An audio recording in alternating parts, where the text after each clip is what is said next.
Hello dear students, welcome to my channel Education Simplified by OCDC. This is Vinod Kumar Garg.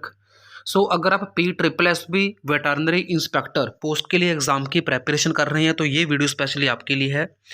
और veterinary inspector के complete notes अगर आप purchase करना चाहते हैं, जो आपको मिलेंगे इंग्लिश और पंजाबी दोनों लैंग्वेज में PDF मिलेंगे। जो वीडियो होगा वो हिंदी में होगा एक्सप्लेनेशन।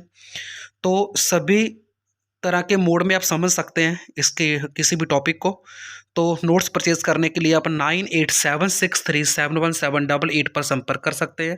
तो इस वीडियो का टॉपिक शुरू करते हैं हम। क्रूड प्रोटीन क्या होता है और ज़ेल्डाल टेक्निक किसके लिए यूज़ होती है। The procedure to estimate crude protein was developed by a Danish chemist Johan Kjeldahl and is commonly known as Kjeldahl procedure. तो किसी फूड प्रोडक्ट में कच्ची प्रोटीन रा प्रोटीन की कितनी मात्रा है उसकी जांच करने के लिए जो तकनीक विकसित की गई थी, तो वो तकनीक विकसित की थी पहली बार जोहन ज़ेल्डाल ने, और इसीलिए इसको आमतौर पे ज़ेल्डाल प्रोसीजर के नाम से जाना जाता है। The Kjeldahl analysis depend on the measurement of nitrogen in the test material. जिस मटेरियल के अंदर क्रूड प्रोटीन की जांच हमने करनी है, तो उस मटेरियल के अंदर जो ज़ेल्डाल प्रोसीजर है वो नाइट्रोजन के कंटेंट को मेज़र करता है। ये मोस्ट इंपॉर्टेंट क्वेश्चन जो आपको पूछा जा सकता है कि ज़ेल्डाल टेक्निक में किसके कंटेंट को मेज़र किया जाता है, तो उसका आंसर आएगा नाइट्रोजन। ठीक है, हम आगे उससे प्रोटीन का कंटेंट निकालेंगे, लेकिन जो ज़ेल्डाल प्रोसीजर है वो सिर्फ नाइट्रोजन को ही मेज़र करता है।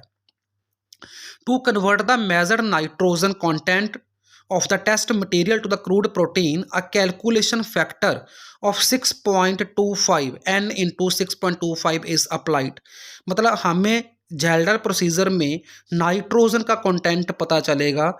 अगर हमने उसको प्रोटीन के कंटेंट में मतलब डिटरमाइन करना है कि प्रोटीन उसमें कितनी होगी, तो उसके लिए हम कैलकुलेशन फैक्टर 6.25 से मल्टीप्लाई करेंगे नाइट्रोजन के कंटेंट को। And this is based on the fact that all protein contain about 16% nitrogen. तो ये एक ऐसे तथ्य के ऊपर आधारित है कि जितनी भी प्रोटीन्स हैं उसमें 16% ऑफ नाइट्रोजन होती है। 100/16 को हम अगर कैलकुलेट करते तो ये आता है 6.25। और हम कह सकते हैं कि 16 ग्राम जो नाइट्रोजन है that comes from 100 gram of protein.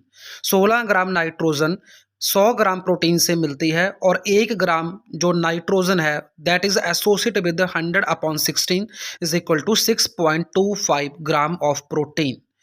For example आप इसमें देख सकते हैं कि नाइट्रोजन अगर 6.25 हमने लिया, तो इसको क्रूड प्रोटीन में कैसे कैलकुलेट करेंगे। Following is the example.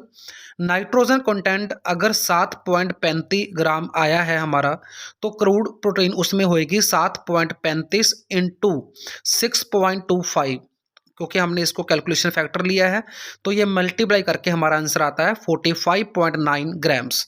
तो क्रूड प्रोटीन जो होएगी 7.35 ग्राम नाइट्रोजन कंटेंट में, वो होएगी 45.9 ग्राम्स। जो ज़ेल्डाल टेक्निक है, प्रोसीजर है, वो नाइट्रोजन को मेज़र करती है, प्रोटीन को नहीं करती। प्रोटीन को मेज़र करने के लिए हम 6.25 से मल्टीप्लाई कर सकते हैं। This was all about the Kjeldahl procedure और द क्रूड प्रोटीन डिटर्मिनेशन। ऐसे छोटे छोटे वीडियो आपको जो ऐसे टॉपिक्स हैं, हॉट टॉपिक्स, उस पर आप मिलते रहेंगे यूट्यूब के ऊपर।